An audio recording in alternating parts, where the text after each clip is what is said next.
This episode is supported by What Should I Do With My Money from Morgan Stanley. Okay, can we just talk about how money is legitimately one of the hardest topics to bring up? Like, even when you think you have your stuff together, there's always this really weird awkwardness around it. That's why I am obsessed with this podcast. It actually makes money conversations feel approachable. I recently listened to an episode about affording multiple big life things at once, like a wedding, a house, and IVF, if they were all happening at the same time. And honestly, it hit home. So many people are wondering, can we actually have it all without sacrificing our sanity or our savings? What I love is that they bring in real experts who help break down these massive costs into actual doable steps. It's like having a money mentor in your ear who gets it. Search for What Should I Do With My Money in your podcast player. We'll also include a link in the show notes. Many thanks to What Should I Do With My Money and Morgan Stanley for their support. Picture this. The year is 2030. Instagram has changed its algorithm probably 17 more times. TikTok might not even exist. Some AI-powered hologram platform is the new shiny object, but you know what hasn't changed? Your email list. That direct line to your people who actually want to hear from you. Today, I'm giving you everything I know about email marketing, the timeless principles that have built my business, plus the emerging trends that will keep you ahead through 2026 and beyond. This is the episode I'm creating to outlast the rest, so grab your notebook and let's dive in. I'm Jenna Kutcher, and I help you trade hustle for purpose and build a business that gives you the life you actually want to live. From a $300 Craigslist camera to a 7-figure business I run from home, I've learned that success isn't just about what you do, it's about how you live. Here, you'll get strategies that work, systems that give you your time back, and steps that turn your effort into results and impact. If you're ready for clarity, confidence, and a business that feels as good as it looks, you're in the right place. This is the Goal Digger Podcast. So today we're talking about email marketing. And I know, I have talked about email marketing a lot. I'm talking about going all the way back to episode 12 of this very podcast. I talk about email a lot because it's a backbone of kind of everything I've built.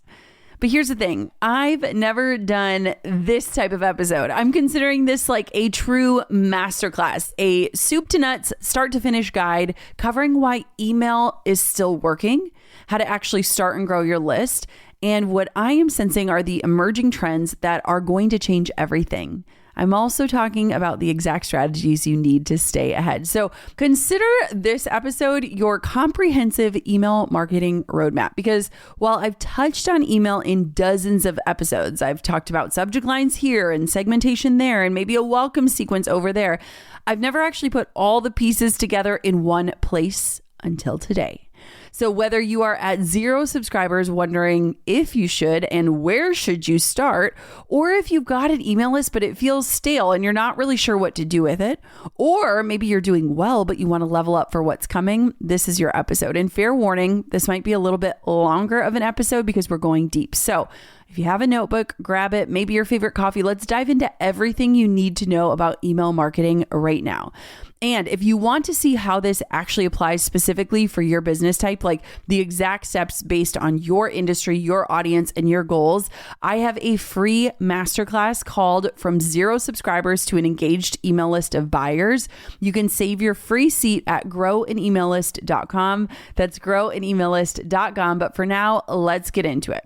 Let's first just kick off, and I want to share my own email awakening because maybe that's what you truly need. So I will never forget where I was when I first learned about email lists. I was standing right by my kitchen island, and I remember this feeling of deflation because I was a girl who had worked so hard to grow her Instagram to 10,000 followers. I mean, I felt like I had made it.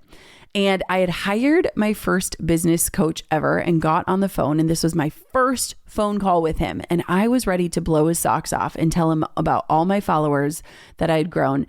And I remember when he asked me the question, he said, "How big is your list?" And I sincerely thought he was talking about my to-do list, which was crazy long, right? I was running a photography business. I was starting to enter this digital space. And turns out he wasn't talking about a to-do list. He was talking about my email list, which didn't exist because I didn't know why I would need one, how it would work for me, what I would send to them. I mean, I had all of the questions that you might be having. And that day was when the reality hit that I had zero way to actually reach my people, right? Like Instagram could change the algorithm tomorrow. If you're on Instagram, you know it changes literally daily. And I could go from feeling like I had this massive audience to the reality that I can't control if and how people will see my posts. Like if my account gets hacked or shut down, I would lose everything. I was basically building my business in rented space. And so that day, I listened to a podcast about email list building and I committed to get serious about my email list. And it changed everything because email gave me something social media could never, which is ownership. My email list was an asset that I was growing, and I was starting to dive into this world with confidence of like, wow, I actually own this. I can control it. I can control the experience that people are going to get, and I can control when and how I'm going to touch base with them.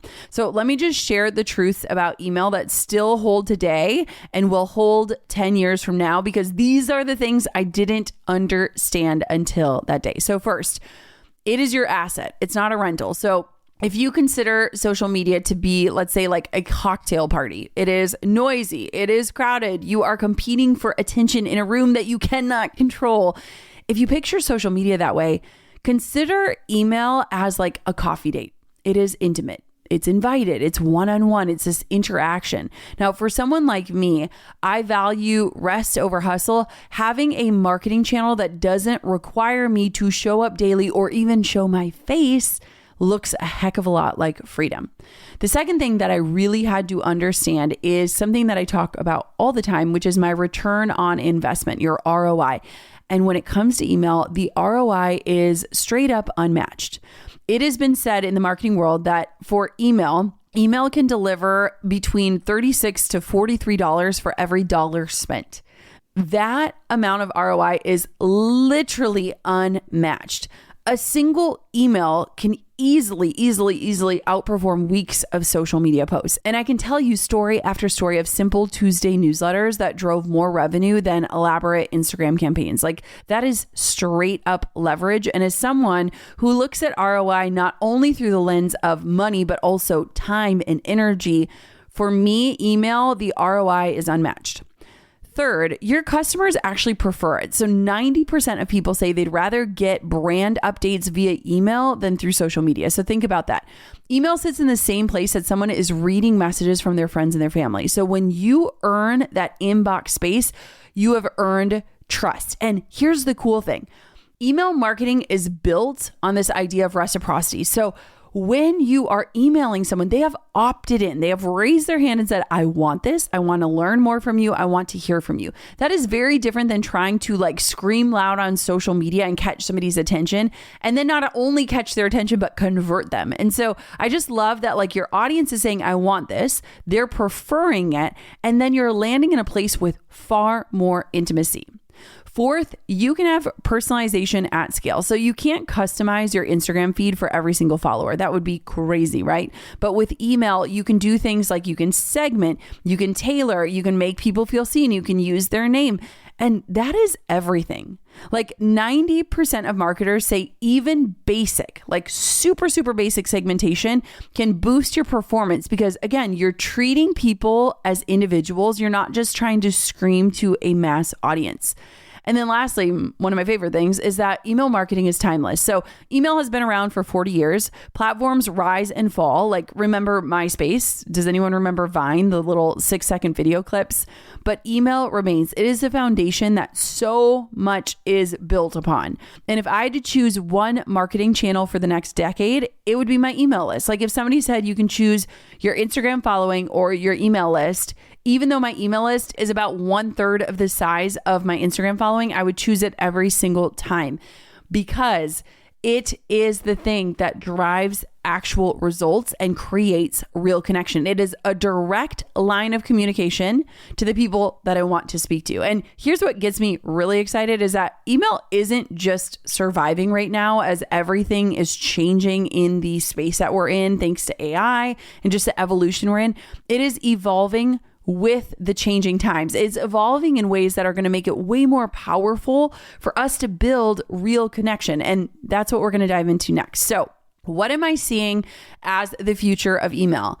That's what we're diving into next. So let's talk about where email is headed. Okay. I'm talking about like trends that are shaping right now and beyond that I think you need to know about. And I think they're going to excite you when it comes to email. So trend number one is this: hyper personalization. So gone are the days where you would just be like, hey, everybody, or dear customer. The future of email is that every email can and will feel custom written for the readers. So I'm going to give you a scenario here, and I just want you to picture this. So let's say there are two people on my list. So Sarah signs up for Pinterest tips and Jessica wants help with a podcast. You send one newsletter, but Sarah sees content about Pinterest strategy while Jessica sees podcasting advice. It could be the same email, different experience, but both people feel seen. Now, the cool thing is that maybe you're thinking, oh my gosh, this is so much work. It doesn't have to be more work for you. It's actually more relevance. And relevant emails not only get opened, but they get acted on.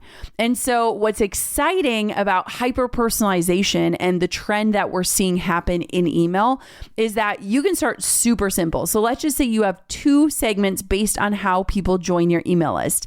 And then you occasionally customize one section of your email for each group. That small little change can make people feel like you actually understand them. And that's where inbox intimacy really soars. And it's really, really easy to do. So trend number 1, hyper-personalization. Another trend is AI, right? Let's talk about it. AI and automation. It is the elephant in the room. And maybe some of you just tensed up thinking that I am abandoning authenticity and leaning on robots. Here's the truth. AI is a tool, just like your email platform. It is not replacing your voice. It is giving you back your time to be more present, to be more human. Picture Sunday night, your kids are asleep, you are exhausted, and you're already thinking about how you need to write Tuesday's newsletter.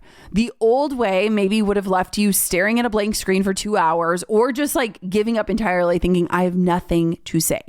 With AI, you could spend 10 minutes brainstorming with ChatGPT to get different angles and to create an outline. Maybe you spend a few minutes adding in your stories and your voice and your heart, like the type of stuff that only you can add. You just bought yourself 90 minutes to rest and be with your family. Like, it is amazing when you can co-create with the tools that are at our fingertips. AI can also do things like brainstorm subject lines, create drafts for you, proofread your work, analyze your performance. But here's what it can't do. It can't tell your specific stories. It can't understand your audience's deepest needs and where they come from. And it also can't build genuine trust. That is where you as the human come in. It's time for Black Friday, Dell Technologies' biggest sale of the year. That's right, you'll find huge savings on select Dell PCs like the Dell 16 Plus with Intel Core Ultra processors. And with built-in advanced AI features, it's the PC that helps you do more faster. From smarter multitasking to extended battery life, these PCs get the busy work done so you can focus on what matters most to you. Plus, earn Dell rewards and enjoy many other benefits like free shipping, expert support, price match guarantee, and flexible financing options. They also have the biggest deals on accessories that pair perfectly with your Dell PC, improving the way you work, play, and connect. Whether you just started holiday shopping or you're finishing up, these PCs and accessories make perfect gifts for everyone on your list. Shop now at Dell.com/deals and don't miss out. That's Dell.com/deals.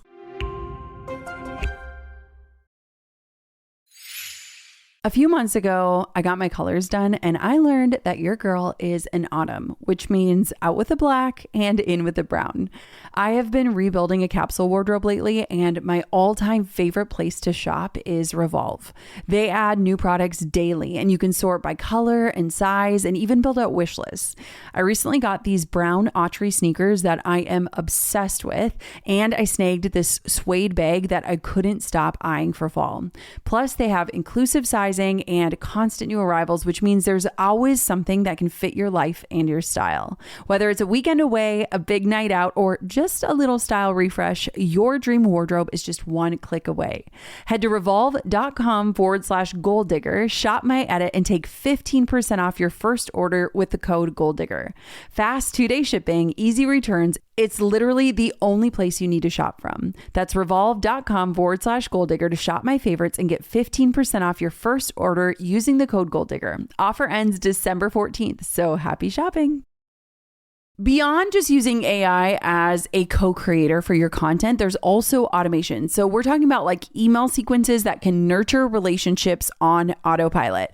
Think through things like welcome sequences that can introduce new subscribers to your world, birthday emails, re-engagement campaigns. These aren't set and forget. They're set up with care once, and then they are helping you to continue to maintain and build relationships forever. So again, so many people think, well, email is going to add more time and more work to my plate. But what would it look like if you could create one email thoughtfully and then let that email do work for you?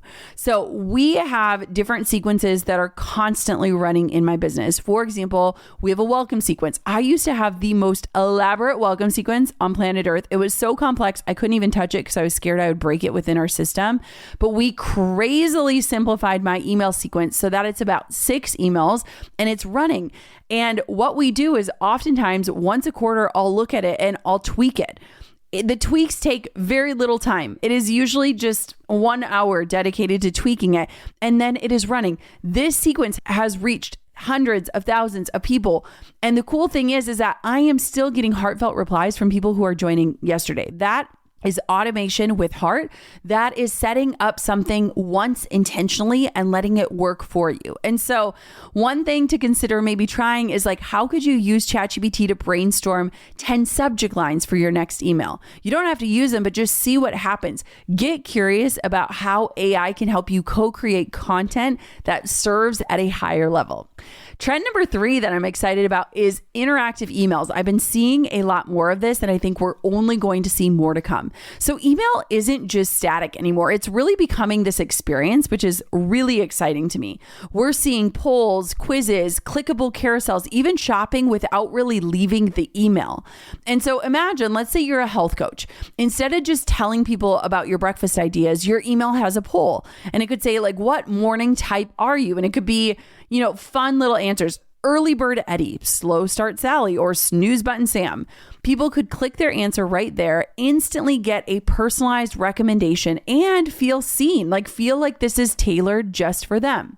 Interactive emails boost engagement because they're super fun, but they also invite participation. And the cool thing is for you, one great interactive email can generate more connection than dozens of just plain text regular ones. So if we're looking at quality over quantity, I'm really excited about different interactive features that will allow this to, again, feel like a more customized experience and also give you insight and data into who's on your list. So if you want to start super simple, one of the things that we love to do is just adding a GIF to make your email dynamic. It can be super fun. It can be funny. It can be something that already exists, or it can be something that you create. Or if you're looking to really create that interaction, consider what is a 1-question poll that you are sending, and you can use clickable links in your email. And again, you get to see all that insight and that data. Or finally, maybe if you want to use, say, your PS space, you could have a prompt that says, reply with A if you want to learn about topic number 1, or B if you want to learn about topic number 2. And then you actually read and field those responses. So there are some really fun ways to add some more interaction to your emails. And I think what I love about it most is it takes away this idea that you are, again, shouting to the masses, and instead invites in individuality and this opportunity to actually connect with the humans that you are emailing. Trend number 4 is a little less sexy, but still really important. And I think that the trend that we're seeing is more privacy and permission. So I want to highlight a few things under this trend that aren't, again, super sexy or fun, but I think they're super relevant and important. So first, only email people who have opted in. There are laws about this. You want to make sure that you are a rule follower, and you also just want to make sure that your emails are reaching the people who have said, I want this, I'm signing up for that. You also want to make unsubscribing super easy.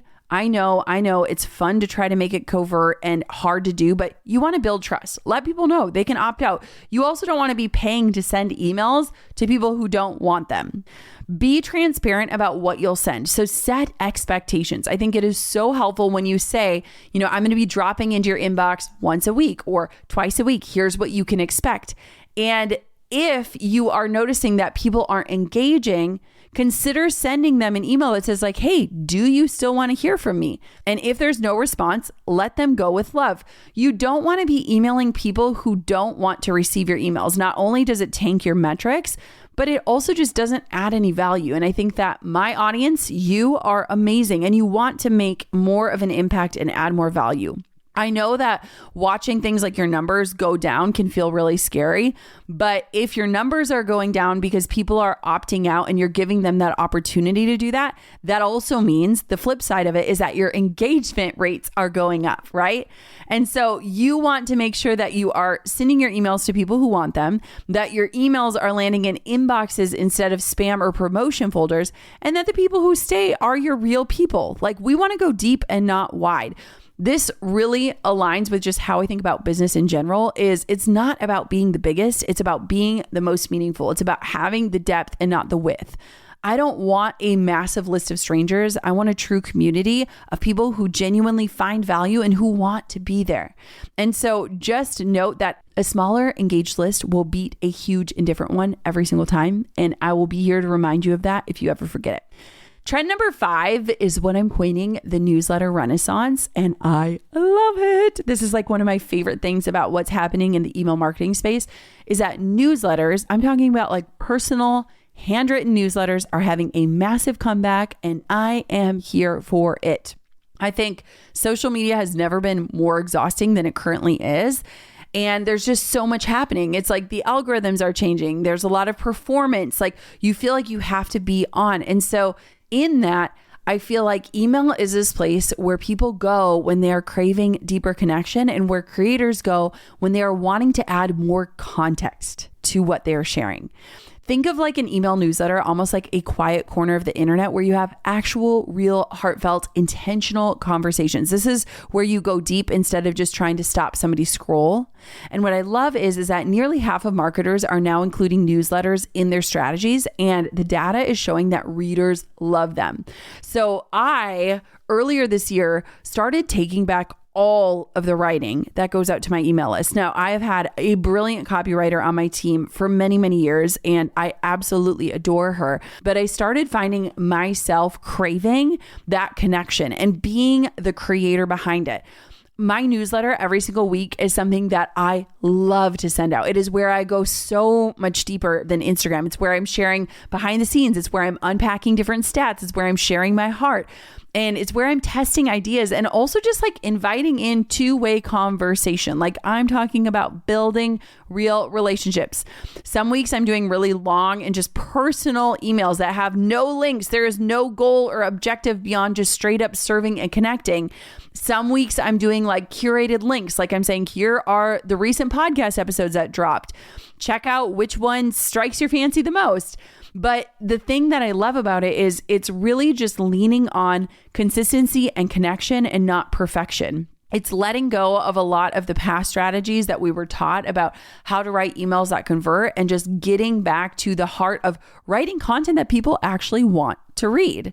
And so think of your newsletter almost as a product you're delivering, not just a piece of content that you're sending. And that will help you to make it super valuable. It'll help you to stay more consistent with it. It'll help invite you to be more personal and conversational. Again, it's a two-way street. Now, if you don't have a personal newsletter, my challenge for you would be to start one this month. Have it be a super simple structure, a personal opening, a valuable piece or a story, and an invitation to engage further. You don't have to overthink it, but just start the conversation. And I can tell you, writing my newsletter is like one of my all-time favorite things. Every time I write one, I make my entire team read it because I just get so excited about sending it. And it just feels like a breath of fresh air in this world and environment that we're in, where we're trying to be the loudest or catch people's attention. It just feels like a full conversation with context, and I love it. Okay, the final trend that I am seeing is this omni-channel integration. So email is amazing, but it doesn't have to work alone anymore. And so if you think of your marketing almost like a wheel, I always picture email as the hub. So all of my efforts, from the podcast to the blog to Instagram to my master classes to YouTube, everything else is just a spoke extending out. And my main goal and objective of all of my efforts on the internet are to grow and serve my email list. So let's say someone subscribes via Pinterest. My email system can know this so that the welcome email references maybe how they found us. If they don't open it, maybe they see a retargeting ad on Instagram. So thinking through all the different touch points of how somebody can find you and get onto your list. And then also, how can we continue to meet those people where they first found us? So let's say maybe they clicked on something, but they didn't buy. Then we could trigger a specific email sequence or maybe a retargeting ad. If they do buy something, maybe you can automatically tag them as a customer and then they get a different set of emails, right? Now, you can get really complex and fancy, and maybe this sounds super complex, but most platforms offer super simple integrations. So my advice here is to start with one. Maybe connect your shop to your email list so that purchasers trigger specific delivery emails, or link your webinar platform to your registrants so that they're automatically getting reminders. Just look and think through how you can integrate and pick an integration that can save you time or can create a better experience for your email subscribers. The cool thing is a lot of these things, you just set it up once and then you can marvel at how it's working for you. Now, again, these trends are not at all about abandoning what makes email great. I think they're about enhancing personalization, trust, and value. And the brands that win are going to pair all of these new insights and ideas and trends and pair the high tech world that we're in with high heart and high value content, using these powerful tools to create way more connection, not less. And so I think that it's actually giving us just more access, more opportunity, and more connection points. And that really, really excites me. Let's be real. As business owners, we know a reliable connection isn't optional. I've had my fair share of slow and lagging internet, and let me tell you, nothing kills your groove faster. It is the ultimate productivity killer. You can't process payments, you can't talk to clients, and your team feels stuck waiting on you.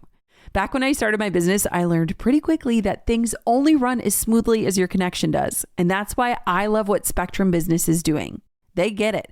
They know that reliable systems keep your business running, your clients happy, and your stress levels low. Spectrum Business offers internet, advanced Wi-Fi, phone, TV, and mobile services built for your budget. And here's the best part. You can get free business internet forever when you add 4 mobile lines. No contracts, no added fees, just dependable service that keeps your business moving forward. Visit spectrum.com/free for life to learn how you can get business internet free forever. Restrictions apply. Services not available in all areas. Okay, it is officially that time of year. And if you run a business, you know the holiday rush is no joke. I've done more Black Fridays than I can count at this point, and let me tell you, orders at 2 a.m., inventory updates, refreshing my site hoping it can keep up. It never stops being intense.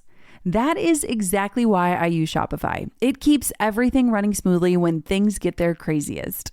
Shopify is the commerce platform behind millions of businesses around the world and 10% of all e-commerce in the US, from household names to entrepreneurs who will be participating in their first Black Friday Cyber Monday this year. They've got ready-to-use templates, AI tools, and support available 24/7 so that selling stays simple even during the peak madness. And Shop Pay's quick checkout, well, it's a game changer. It means way fewer abandoned carts and way more happy customers. This Black Friday, join the thousands of new entrepreneurs hearing for the first time with Shopify. Sign up for your free trial today at shopify.com/goaldigger. That's shopify.com/goaldigger. Go to shopify.com/goaldigger and make this Black Friday one to remember. I am such a homebody at heart, but I love when travel reminds me just how beautiful it is to step outside of our routine. For the kids' fall break, we booked a stay on a small farm near Nashville through Airbnb, and it was one of the most memorable trips we've taken this year. We met donkeys, goats, and pigs, and the kids got to pick peppers in their greenhouse. Watching them run around the farm, getting their hands dirty and laughing the whole time was such a joy. It was peaceful. It was full of those little moments that literally just make you pause and feel connected. That trip reminded me why I love using Airbnb. It connects you to places and experiences that really stay with you. If you've ever thought about hosting your home on Airbnb, it doesn't take much. Whether it's your entire house or just a spare room, your space could offer that same feeling to someone else and even earn you some extra income. Your home might be worth more than you think. Find out how much at airbnb.com/host. So let's make this actionable. I want to share 6 practical strategies that you can literally get started on this week. And they don't require 40 hours. They don't require a big team. They don't require a massive budget. They just require your attention and your intention. So strategy number 1, I am leaning on something that I personally love, which is my garden, and I'm calling it tending your garden. So think of your email list almost like a garden. You need to plant a few new seeds and you need to weed out what's not growing. And so if you've already been building, my advice here is to keep building with intention. So think about what are the opt-ins or the lead magnets that are working, that are attracting your ideal audience. And you want to make sure that anything you're creating to grow your list is linked up to or is thought out to help lead to a greater result. You don't want to just attract just anyone. You want to think through what sort of free resource would my audience find valuable that they would opt in for, and then how can that free resource connect to the next step, whatever that looks like. And so simple works best for this. I don't think that people want a 25-page guidebook or handbook. So think through what are super specific opt-ins you can create. It could be a checklist. It could be a template. It could be a quick tutorial. Whatever solves a specific immediate problem quickly. And then along with tending your garden, you want to clean regularly. I'm talking about picking out the weeds. And so maybe it's once a month. I recommend every quarter, identify subscribers who haven't engaged in a specific amount of time. So it could be 90 days, it could be 6 months. Before you opt them out, send them a re-engagement email saying something like, hey, I've noticed we haven't connected. My inbox is sacred and I don't want to clutter yours. If you want to stay on my list to receive X, Y, or Z, hit reply and tell me what you'd like to learn. If you're ready to part ways, no hard feelings. Now, if there's no response there, you can remove them. But if they respond, you've just re-engaged a subscriber. This keeps your deliverability really strong, and it also ensures that you're only talking to people who want to hear from you. So strategy number 1, tend your garden, plant new seeds, and weed out what is not growing. Strategy number 2, think of how you can get more personal using segmentation. So you do not need to be a data scientist. Good news for all of us. You just want to start with segmenting smart. A lot of times for people that looks like starting with just 2 groups. So looking at how are people joining your list? I always recommend having 2 different opt-ins so that you can start to collect data. Like everything is an experiment. It's not a success or a failure. It is information that guides you forward. I often tell this story of before my husband, Drew, became a stay-at-home dad, he had a health coaching business. And before we even had named his company or created any sort of offer, we created 2 different opt-ins to start growing his email list. I knew how powerful email marketing was, and that was step number 1. It wasn't to design a logo or have a brand name or even a website. It was to start growing his list. And at the very beginning, his entire business was going to be about at-home workouts that people could do from home, no equipment required. And so we created an opt-in of like 5, 10-minute workouts you can do at home, no equipment required. Then we created a second freebie, a second opt-in available for his audience. And it was our grocery shopping list and our food prep strategies for the week. And we put both of those opt-ins out. It changed the entire way that we created his business because the grocery shopping list outperformed the at-home workouts 10-1. I mean, it was insane. We got so much data and insight. It changed the way we created his offers. It changed the way we talked about them. It changed the way that we presented them. It changed the way we showed up on his website. And so you want to have 2 different offers to start split testing. There's so much power in that. You also can use those 2 separate offers to create segments. So let's just say for my business, we have a segment where people are opting in for podcasting interest, people opting in for Pinterest interest. Now, again, you can do things like liquid coding, which is pretty intense, and maybe later on in the strategy where you can only include specific information based on what somebody opted in. But also you can send emails out to those people that opted in for this specific freebie and make it customized to them and where they're likely at in their journey, serving them their next resource or inviting them into an offer that makes sense for them. So this week, your goal would be to identify your 2 most obvious segments or your 2 most traffic segments. And then next email, consider, could I customize just one thing for each? And I promise you, when you do this, your engagement is going to improve on your email list, and it takes just a little strategy and a little effort. Strategy number 3 is automating with heart. I love automation. Like if I could kiss its face, if automation had a face and I could kiss it, I would. If you have a list and you do just one thing after listening to this episode, my advice is to set up a welcome sequence. So if you want a very simple 3 email framework, here's what it could be. So email number 1, you send it immediately after someone opts in. They are most excited to receive an email and they are most likely to open it. And in that email, share your story. Tell them who you are, how you got there, what you believe, what sets you apart. I oftentimes share my origin story, the $300 Craigslist camera story, and talking about building this business up. People follow people, not businesses. And so this is an amazing way to humanize who you are and to connect on a personal level. Email number 2, you could send this out maybe a day or 2 days later. Highlight something that is maybe a core belief or something you wish people knew about what you did or what you offer. Show what you stand for and what differentiates you. There is a good chance there are many people that do what you do out there on planet Earth. What makes you different? Why should somebody engage with you and stay following you? And then lastly, email number 3, a few days later, give them a quick win, like deliver immediate value. Show them that your emails are worth opening. Maybe it's a tip that they could use today. Maybe you end with an invitation to reply, like, what is your biggest struggle? Hit reply. I literally read every email. You can set this welcome sequence up once and it can run for you forever. My welcome sequence has been working for me for years. We've changed it and tailored it over time. But what I love is that you can have leverage without losing your humanity. A lot of people don't realize that with email marketing, you can set and automate things so that even if somebody's opting in at 2 a.m., you are landing in their inbox with ease and grace and intention. It takes far less time for you to sit down and write one intentional email with a strategy in mind than to consider all the emails you are sending one-to-one. One-to-many is the name of the game, and automation will become your best friend. Strategy number 4 is to not be afraid of AI, but to befriend it.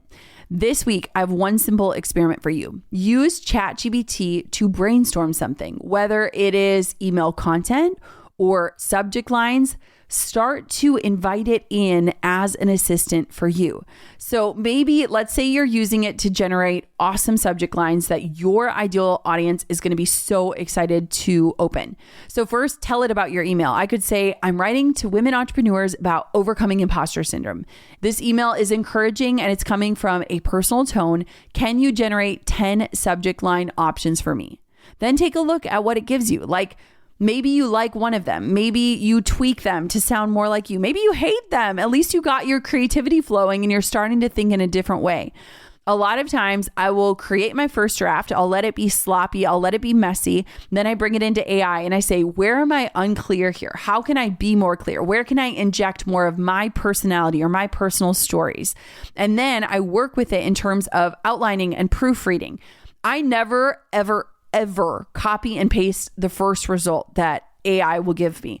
I always love to use it to refine and to inject more understanding, more heart, more opportunity to serve. And again, the goal is not to sound like a robot. It's actually the opposite of that. The goal is to get back your time so that you can rest, live more, think strategically, be present with your family. That is literally like the anti-hustle dream. And so see how you can bring in AI to help you do your best work faster. All right. Strategy number 5 is design. So let's talk about how can you design for everyone. You want to make sure your emails work everywhere and for everyone.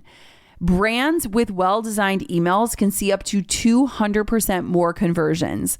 My favorite place for my listeners to create emails is using a platform called Flowdesk. I think Flowdesk is amazing. It is female founded. It is designed with intention. It is beautiful. It is super easy to use. If you want to check out Flowdesk, go to jennakutcher.com/FLODESK. Flowdesk is what I hands down recommend, but you want to make sure that the strategy you're leaning on is how are you designing these emails?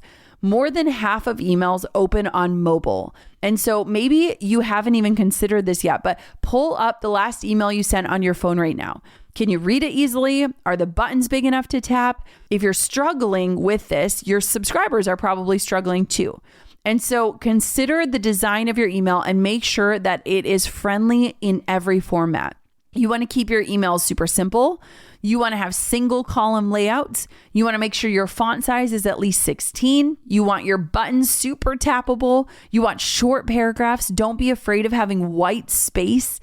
And beyond mobile, think about accessibility. Think of high contrast colors. Think of alt text for images, clear readable fonts. This isn't just inclusive, it's effective for everyone. And so before your next send, make sure that you are sending out a test, you're checking it on all the different devices and making sure that the design is created with everyone in mind.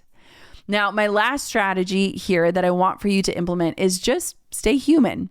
My favorite metric isn't actually open rates, it's replies. I love when real humans hit reply and talk to me.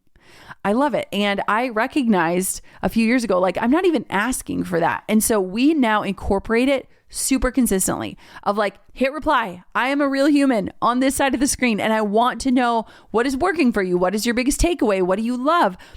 I want to really shift the approach of email feeling like you're emailing the masses to getting back to almost feeling like it is one-to-one. We used to send really highly formatted, beautiful emails, but there were lots of images. There were lots of buttons. Like we were using a lot of headline text and underline and all these different things. And they looked great. But here's what we discovered. Like they don't feel like they're coming from a human. They feel like they're coming from a business. And so over the last year, we have gone way down to more just plain text. A lot of times my emails are just black text on a white background, maybe one image, a lot of times not really. And if we do include an image, a lot of times they're coming just from my iPhone. But what's amazing about it is that our engagement went up when we did this because it feels like I'm actually writing to you, not just shouting or broadcasting at you. And so every email that is being sent out, it is coming directly from me. I'm writing them. I am telling the stories. I am thinking through what I want to say. Why is it important? And then I've also started just asking for more replies. Almost every email ends with like a genuine question or some sort of invite to respond. And we actually read them and we reply to them. Not all of them, that would be impossible, but enough that people know, hi, I am not just asking you this as a rhetorical question. I genuinely want to know.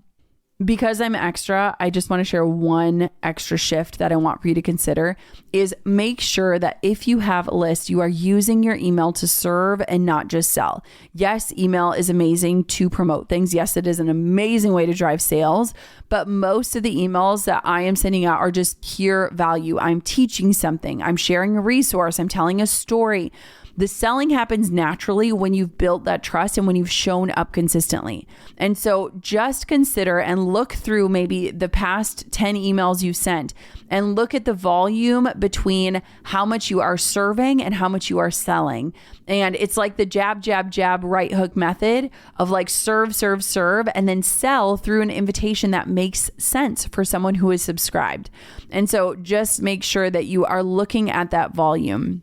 The more that you invite in that engagement, that correspondence, that real relationship, the more that you will not only avoid landing in spam filters, but you'll actually build up a true community and beautiful, beautiful communication through it. Let's say you have that PS hit reply. Not everyone's going to respond, but even if 2 to 5% of your subscribers respond, that could be dozens or hundreds of real conversations that they are engaging with. And these conversations can give you insight, they create sincere loyalty, and they can often lead to extra things like testimonials or opportunities. They also, at the end of the day, just make you feel connected to your work and to your audience. And for me, that is so invaluable as a creator. And so really just consider, how can I send out emails that serve and how can I invite in real engagement? I think as email gets more sophisticated with AI and automation, the brands that are going to win are going to be pairing high tech with high heart. The ones who remember that there's a real person behind every email address, and the people who remember that we can use tools, but we want to use them to create more connection and not less. Okay. I have talked a lot today and I've covered a lot about why email matters, where I think it's headed, and exactly how to stay ahead. But before we wrap, I want to zoom out for a really quick second. After nearly a decade of doing this work, of building this business and this podcast, of having these conversations with you, I keep coming back to one question. And that is, what actually lasts in this ever-changing world, in these crazy landscapes that are always evolving? What actually lasts? What lasts in this world of online business? You know, your Instagram posts, they disappear in hours. TikTok vanished even faster than that.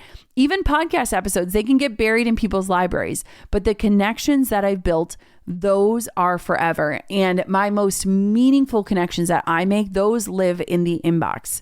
Every single week for years upon years, I've shown up in the inboxes of the people I care about the most. I've shared my wins and my losses. I have celebrated with you. I've cried with you. I've watched your businesses grow through the emails you've sent back. To me, that is not marketing. That is real relationship. And that is honestly why I am so passionate about this, because your email list, it's not just a marketing tactic. It is a direct line to your people, the people who are raising their hand and saying, I want more. I want to learn more. I want to do more. I want to be with you more. And the ability to show up and serve and build something meaningful that you actually own, it is one that is so often overlooked, but it shouldn't be, because it drives the biggest ROI that I've ever seen in the online marketing space. Your inbox isn't just where we're sending messages. It's where you build trust. It's where you create community. And it is where you prove email after email that you are seeing people as people, not just leads, not just numbers, not just a dashboard. And so when you show up with email marketing and you are showing up authentically and you are adding value and you are speaking from your heart, you're not interrupting someone's day. You do not need to be apologetic. You are literally improving their life. And so as you think about your email strategy for next year and beyond, remember, you're not just building a list, you're building a legacy. Every email is a brick in the foundation that you're building. The tools are going to change. AI will continue to advance. New platforms will emerge, but authentic connection, that is timeless. You don't have to do everything I talked about today. Here's what I want to encourage you to do. Pick one thing. Maybe it's getting started, I hope. Maybe it is setting up a welcome sequence. Maybe it's cleaning your email list or ending your next email with a question that invites replies. Do that one thing and then see what happens. Circle back to this episode, then do the next and the one after that. And if you want specific step-by-step guidance on how to implement this for your exact business type, if you want to learn how to start and grow your email list, whether you're a coach or a product-based business, a service provider, whatever, just come join me for my free masterclass from 0 subscribers to an engaged email list of buyers. Go to growanemaillist.com, save your seat. I walk you through the exact system I use. I show you how to customize it based on what you do. I walk you through the what and the why of email marketing. And I will show you that progress will always trump perfection, that consistency will always win over intensity, and that connection will always lead to conversion. Always. And so if you don't have an email list yet, or you've been neglecting yours, hear me, it is not too late. The best time to start was 5 years ago. I'm going to be honest. The second best time is today. Thank you so much for being here, for building businesses that matter, for showing up even when it's hard. Thank you for believing that there is a different way, one that honors rest and connection instead of constant hustle. You are creating that future of your business one email at a time. And I am so excited to support you on that journey. Now, you've got work to do. You've got people waiting to hear from you right now. So before you get to work, because I know you're excited, here's what I want you to do. Close your laptop for a minute or shut down your phone, make your screen go black. And I want for you to think about your people. Like picture each subscriber, picture just one of them and think about what are they genuinely struggling with? What do they not know? What do they need to hear today? And now go write an email to that one person, not a sales email, not a perfect email, not an overly polished one. Just write to that one person just like you're writing to a friend. Tell them something true. Give them something valuable. Invite them to respond. Let them know that you really are there, and be there, and hit send, because that, my friends, is inbox intimacy. That is the future of email marketing, and it starts right now. It starts with us. So go send that email. Your people are waiting. Thank you so much for listening to this episode of the Goal Digger Podcast. Save your seat for my free masterclass and learn more about email marketing at growanemaillist.com. I can't wait to serve you over there. And of course, until next time, Goal Diggers, keep on digging your biggest goals. And thank you so much for listening to this episode of the Goal Digger Podcast. Thanks for listening to the Goal Digger Podcast. I hope today left you inspired and equipped with something you can put into action as you build a business that truly supports your life. If this episode resonated with you, here's how you can help the show reach even more entrepreneurs. Hit follow, share it with a friend who's building something meaningful, and if you're feeling generous, leave us a review. Those reviews help other listeners discover these conversations when they need them the most. This show has become so much more than I ever imagined, and it's because of listeners like you who show up and share. You are helping build something that will inspire entrepreneurs for years to come. For show notes, links, and resources, head to goaldiggerpodcast.com. Keep digging your biggest goals. The world needs what you're building.